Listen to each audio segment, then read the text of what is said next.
So the topic we are going to discuss in this video is Hindu marriage a sacrament, यानी कि हिंदू विवाह एक संस्कार। हिंदू विवाह को संस्कार क्यों माना जाता है, क्या चीज़ें हैं इसमें, क्या ऐसी रीतियाँ होती हैं या फिर क्या ऐसे संस्कार होते हैं, क्या क्या ऐसे राइट्स होते हैं, रिचुअल्स होते हैं जिसकी वजह से इसको एक सैक्रमेंट माना जाता है।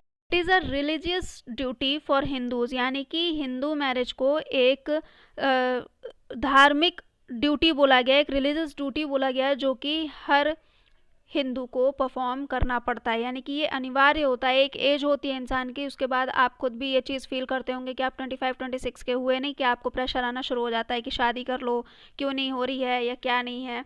ठीक है, नहीं होती या कोई नहीं करना चाहता तो लोग आसपास के सोसाइटी के अलग अलग बातें बनानी शुरू कर देते हैं। तो ऐसा क्या है, क्यों ये इतनी इम्पॉर्टेंट है, क्यों करनी चाहिए, इन सब चीज़ों को हम यहाँ पर डिस्कस करेंगे। ठीक है, सीएम मेमोरिया ने कहा कि we are much marrying people, we marry early and we marry in large number, यानी कि इंडियन हिंदू सोसाइटी के बारे में इन्होंने बताया कि यहाँ पर लोग शादी पे ज़्यादा विश्वास करते हैं ना, we marry in large number and we marry soon. ठीक है, गृहस्थ आश्रम बिगिंस विद विवाह इन हिंदूज, यानी कि एक प्राणी गृहस्थ आश्रम में प्रवेश कर जाता है विवाह के बाद। Hindu marriage looked upon as sanskar having 3 objects of dharma, rati and प्रजा। अब इसके 3 मेन ऑब्जेक्ट्स बताए गए हैं। ठीक है, जो हैं धर्म, रति और प्रजा, इनके बारे में आगे हम डिस्कस करेंगे।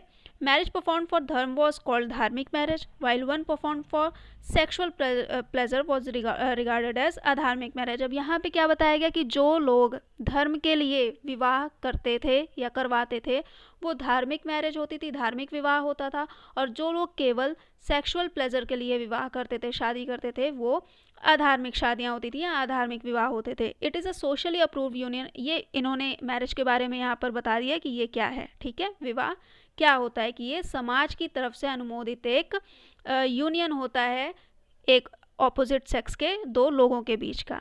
इसमें दिया हुआ है it is a socially approved, ये वही चीज़ है। Marriage in Hindu culture is a spiritual union between a man and a women for spiritual realisation. अब यहाँ पे इन्होंने कहा है कि ये केवल दो शरीर नहीं, ये आत्माओं का संबंध यहाँ पर इसको माना गया है। ठीक है, R N Sharma defines Hindu marriage as a religious sacrament in which a man and a woman are bound in a permanent relationship।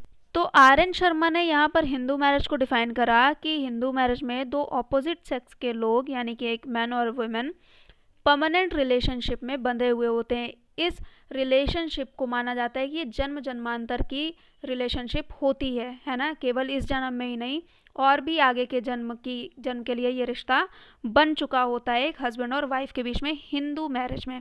आगे आर एन शर्मा अपनी डेफिनेशन में कहते हैं for the physical, social and spiritual purpose of धर्म, procreation and sexual pleasure. अब ये इसके reasons बता रहे हैं कि ये रिलेशनशिप किस किस चीज़ के लिए होता है, फिजिकल, सोशल और स्पिरिचुअल पर्पस के लिए, यानी कि ये सोसाइटी में भी इसका काम होता है। तभी मैरिज एक इंस्टीट्यूशन है और जो सोसाइटी को रेगुलेट करने में बहुत ज़्यादा हेल्प करता है।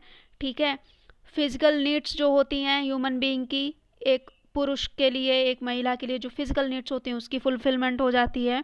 और अगर आप स्पिरिचुअल वे में देखें तो धर्म की जो धार्मिक हमारी नीड्स होती हैं, ठीक है, उसकी fulfilment, procreation and sexual pleasure के लिए ये रिलेशनशिप्स होते हैं। कपाड़िया ने अपनी डेफिनेशन में कहा marriage continues to be a sacrament only it is raise to an ethical plane. ये जो हिंदू विवाह में जो भी रीतियाँ थीं, जो भी प्रथाएं थीं या जो धार्मिक चीज़ें इसमें होती हैं, आप लोग ने नोट करा होगा कि जो हिंदू विवाह है 3-4 दिन पहले, यानी कि हफ्ते भर मान के चलिए, पूरा कहते हैं ना यहाँ पे कि त्यौहार की तरह मनाया जाता है पूरा, एक हफ्ते 4 दिन 5 दिन लगते हैं हिंदू मैरिज में। तो यहाँ पे ये चीज़ कही गई कि इन चीज़ों का उल्लेख हिंदू विवाह एज अ सैक्रमेंट, जो इसका एक्सप्रेशन था, ये जो इसका जो एक्सप्लेनेशन था वो ऋग्वेद और अथर्ववेद में पाया गया है। अगर आप इसमें देखें तो इन द हिंदू कंसर्न विवाह is considered obligatory for every person. अब यहाँ पे क्या कह रहा है कि हिंदू कंसर्न में विवाह को एकदम अनिवार्य माना गया है, एवरी पर्सन, हर एक मेंबर के लिए।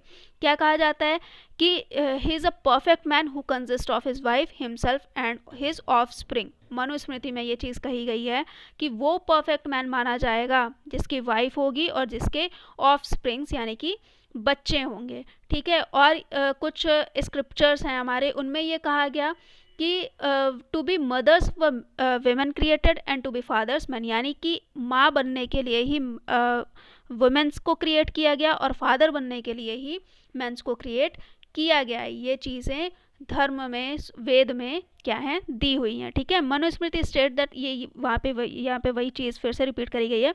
According to Hindu shastrakar the girl should marry as soon as they attain marriageable as.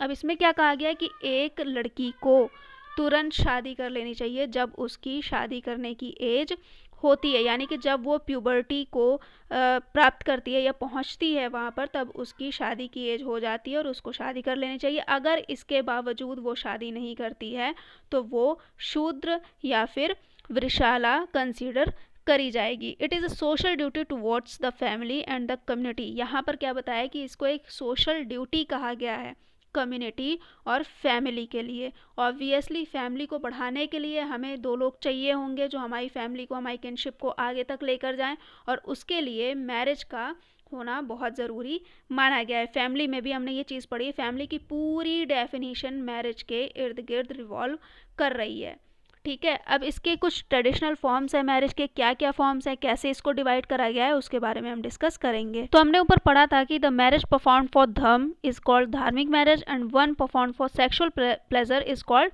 Adharmik marriage. तो यहाँ पर उसको दो भाग में डिवाइड करा गया है, प्रशस्त या धार्मिक मैरिज और अप्रशस्त या अधार्मिक मैरिज। अब इसमें प्रशस्त में सबसे पहला फॉर्म आता है ब्रह्म विवाह। ये प्योरेस्ट फॉर्म माना जाता है हिंदू विवाह का, और इसमें क्या होता है कि म्यूचुअल कंसेंट के साथ दो लोगों का विवाह होता है।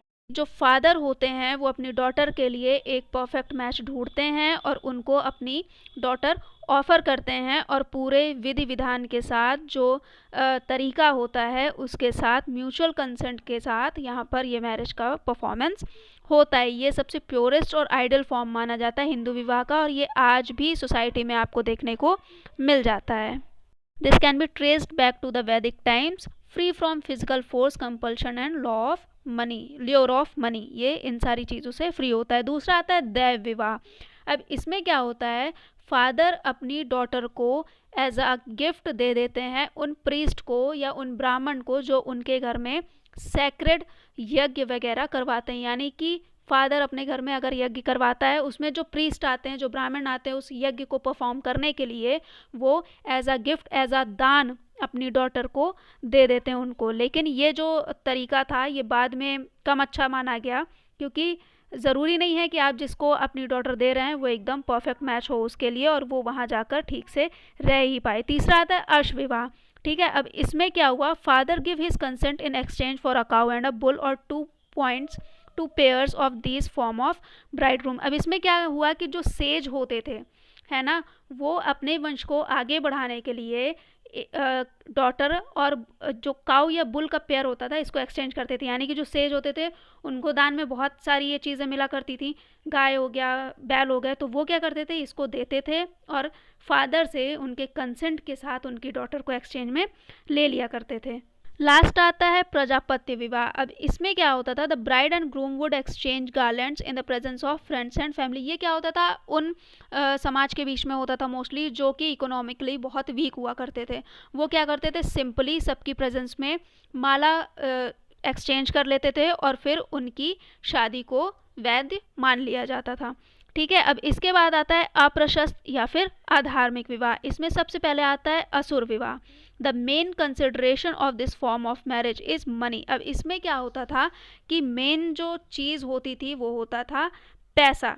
जो ब्राइड का फादर होता था वो प्रेशर में आकर अपनी डॉटर को या मजबूरी में आकर अपनी डॉटर को दे दिया करता था, ठीक है। ये वो मूवी नहीं देखी, कौन सी है, जिसमें वाला गाना है, तेरा ध्यान किधर है, तेरा हीरो इधर है, ऐसा कुछ की मूवी है, मुझे नाम नहीं याद आ रहा है एक्यूरेट। तो उसमें हम क्या देखते हैं कि वो प्रेशर में डर के मारे जो उसकी हीरोइन होती है वो एक्सेप्ट कर लेती है उस पुलिस वाले का प्रपोजल, ठीक है। तो वही चीज़ है इसमें, ठीक है, असुर विवाह में। In the presence of the society the Asura form of marriage mostly does not exist. अब आज के टाइम में असुर मैरिज बिल्कुल भी एग्जिस्ट नहीं करता। इसके बाद आता है गंधर्व विवाह।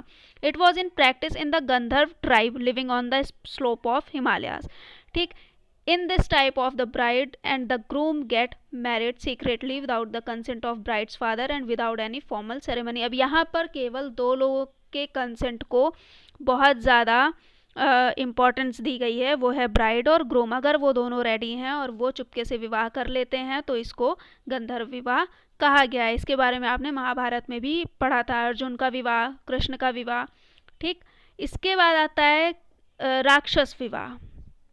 ठीक, अब इसमें क्या दिया हुआ है, the forcible abduction of a maiden from her home while she cries and weeps. अब ये चीज़ आपको साउथ की मूवीज़ में बहुत देखने को मिल जाएगा, है ना. क्या होता है उसमें लोगों के बीच में कि अगर किसी के फादर ने किसी से उधार लिया है और वो उसको टाइम पर नहीं दे पा रहा है तो गुंडे आते हैं, घर में मारपीट मचाते हैं और लड़की को उठाकर ले जाते हैं. ये बहुत ईजी तरीके से मैं समझाने की कोशिश कर रही हूँ. ठीक है, तो ये हो गया हमारा राक्षस विवाह. यही चीज़ें होती थी राक्षस विवाह में. आज के टाइम में ये क्रिमिनल एक्ट माना जाता है. लास्ट है पिशाच विवाह. In this marriage the groom would rape the bride first without consent और आफ्टर मेकिंग हर अनकॉन्शियस. क्या होता है इस विवाह में कि ब्राइड को जो ग्रूम होता है, जो उससे शादी करना चाहता है, उसको अनकॉन्शियस करके या फिर अगर वाइफ को किसी भी तरह का नशीला पदार्थ देकर क्या करता है, रेप करता है. उसके बाद उनकी शादी करनी ही पड़ती है. पहले तो सोसाइटी में था कि हाँ अब ये चीज़ हो गई, अब इसको शादी करनी ही पड़ेगी उस पर्सन से, लड़की को, अगर वो नहीं भी चाहती करना तो भी. Dharmashastra writers like Gautam and Vishnu defined it as cohabiting with a girl who is unconscious, sleepy और intoxicated. K.M. Kapadia in his Marriage and Family in India has given much information in support of the view that Hindu marriage is a sacrament. अब K.M. Kapadia ने उनकी जो book है marriage and family in India, उसमें उन्होंने काफ़ी सारी information यानी कि सपोर्टिव इन्फॉर्मेशन दी है Hindu marriage as a sacrament. तो उनका जो एक्सप्लेनेशन था उन्होंने उसको अलग अलग तरीके से अलग अलग फॉर्म में समझाने की कोशिश करी. पहले तो उन्होंने एम बताया कि हिंदू मैरिज अगर सैक्रमेंट है तो वो किन किन चीज़ों को एम करता है. तो सबसे पहला आया इसमें धर्म. ठीक है, first and the highest aim of the Hindu marriage desired as for acquiring a partner for the fulfilment of one's religious duties. यानी कि ऐसा माना जाता है हिंदुओं में कि कुछ ऐसे यज्ञ होते हैं, कुछ ऐसी पूजाएं होती हैं जो एक पर्सन अकेले परफॉर्म नहीं कर सकता है. इसका एग्जाम्पल आप रामायण से उठा सकते हैं कि सीता जी जब वापस वहाँ से लंका से आने के बाद वन में चली गई थी, उसके बाद राम जी को जब यज्ञ करवाना था उसके लिए उन्होंने सीता जी की सोने की मूर्ति बनवाई थी, क्योंकि उनके पास दो ही ऑप्शन था कि या तो वो दूसरी शादी करते, क्योंकि वहाँ पर उनकी पत्नी का होना बहुत ज़्यादा ज़रूरी था. तो ये सारी चीज़ें हैं इसमें कि धार्मिक चीज़ों को परफॉर्म करने के लिए पति पत्नी का होना बहुत आवश्यक है. इसके बाद दूसरा आता है प्रजा यानी कि प्रोजनी यानी कि संतानोत्पत्ति के लिए हिंदू मैरिज बहुत ज़्यादा इम्पॉर्टेंट है. अपने किनशिप को आगे बढ़ाने के लिए, इन सारी चीज़ों के लिए कुटुंब धर्म ऑल्सो, इट इज़ कुटुंब धर्म ऑल्सो, यानी कि परिवार, गृहस्थ जीवन को स्थापित करने के लिए, परिवार को स्थापित करने के लिए एक पर्सन को शादी करना बहुत आवश्यक होता है. हिंदू मैरिज का ये दूसरा ऑब्जेक्ट है. अब तीसरा क्या है, रति, काम और प्लेजर. अब ये क्या बोला गया है कि the marriage of Shudras is said to be for pleasure only. अब ये क्या कहा गया है कि अगर कोई भी पर्सन केवल सेक्सुअल प्लेजर के लिए शादी कर रहा है तो वो एक तरह से शूद्र कंसिडर करा जाएगा, या इस टाइप की जो शादियाँ होती हैं जो केवल सेक्सुअल प्लेजर के लिए होती हैं वो शूद्रों में पाई जाती हैं. लेकिन ये भी ह्यूमन की एक नीड है, उसकी वजह से ये इंक्लूड करा गया है इसमें. फिर अब कुछ इम्पॉर्टेंट राइट्स, कुछ रिचुअल्स की बात कर लेते हैं जो हिंदू मैरिज में परफॉर्म किए जाते हैं, जिसकी वजह से इसको एक संस्कार बोला जाता है. सबसे पहले आता है वागदान या फिर ओरल प्रॉमिस. तो अब इसमें क्या होता है, गोत्र का नाम, परिवार का नाम, ये सारी चीज़ें बोली जाती हैं और इनके साथ साथ ब्राइड और ग्रूम से अनाउंस करवाया जाता है कि वो इस शादी के लिए एग्री हैं, है ना, वो इसको एक्सेप्ट कर रहे हैं या वो एक दूसरे को एज अ हस्बैंड और एज अ वाइफ एक्सेप्ट कर रहे हैं. फिर दूसरा है होम यानी कि हवन, है ना, अग्नि में कई सारी चीज़ें डालकर हवन होता है. ठीक है, fried grains dipped in ghee are offer to fire by the couple with a prayer to the god. यानी कि हवन होता है और जो ब्राइड ग्रूम होते हैं उनकी तरफ से एक प्रेयर होती है कि God bless with progeny and prosperity, यानी कि उनको संतानोत्पत्ति करवाए और उनको खुशी मिले जीवन में। फिर इसके बाद आता है kanyadaan, ceremony of giving away the bride as a gift to bridegroom, यानी कि जो ब्राइड के मदर और फादर होते हैं वो कन्या का दान करते हैं। ये बहुत महत्वपूर्ण होता है हिंदू मैरिजेस में। ये आपने देखा भी होगा, आपके घर में भी शादियाँ हुई होंगी तो आपने उसमें ये चीज़ देखी होगी, और इसको बहुत पुण्य का काम माना जाता है हिंदुओं में। ठीक है, इसके बाद आता है मंगल धारण, यानी कि इसमें क्या होता है कि सिंदूर जो दान होता है, सिंदूर का लगाना, जो ब्राइड ग्रूम होता है वो ब्राइड को सिंदूर लगाता है, मंगलसूत्र पहनाता है। ब्राइड्स को कई जगह पे चूड़ियाँ पहनाई जाती हैं अलग अलग तरीके की। तो ये सारे जो रिचुअल्स होते हैं वो परफॉर्म किए जाते हैं मंगलदान में।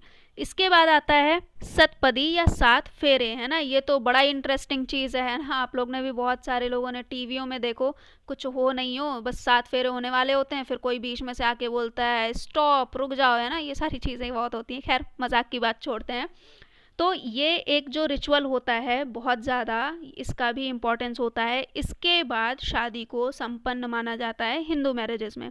ठीक है, और legally Hindu marriage is regarded legally complete after this ritual. 7 फेरों के बाद हिंदू मैरिज को लीगली भी क्या माना जाता है, कंप्लीट माना जाता है। Hindu marriage is considered sacrament because it is said that it is complete only on the performance of the sacred rights accompanied by the sacred formula.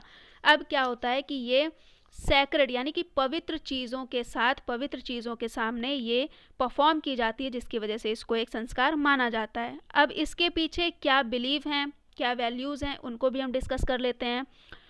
तो ये कहा गया कि जो इतने राइट्स, इतने रिचुअल्स के बाद जो बॉन्ड बनता है वो इनसेपरेबल एंड इरिवोकेबल होता है, यानी कि वो अटूट बंधन हो जाता है फिर उन दो लोगों के लिए जिनकी शादी हुई होती है इतने सैक्रेड चीज़ों के साथ। It is a social duty towards the family and community, हमने पहले। अब इसमें लास्ट पॉइंट में कहा गया कि जो वाइफ होती है वो पूरी तरह से डिवोटेड होती है अपने हस्बैंड के लिए। यहाँ पे इसको ऐसे समझाया गया कि जिस तरह से नदी जाकर सागर में पूरी तरह से समा जाती है ना, अपना अस्तित्व खोकर वो पूरी तरह से समुद्र में समा जाती है, ठीक वैसे ही यहाँ पर वाइफ जो है अपना अस्तित्व भूल कर अपने हस्बैंड के लिए पूरी तरह से डिवोटेड होती है। हालांकि अब ये चीज़ें नहीं हैं, और इसको हम अपने अगले वीडियो में डिस्कस करेंगे कि क्या चेंजेस आए हैं। ठीक है, क्या अभी भी हिंदू मैरिज सैक्रामेंट है या नहीं।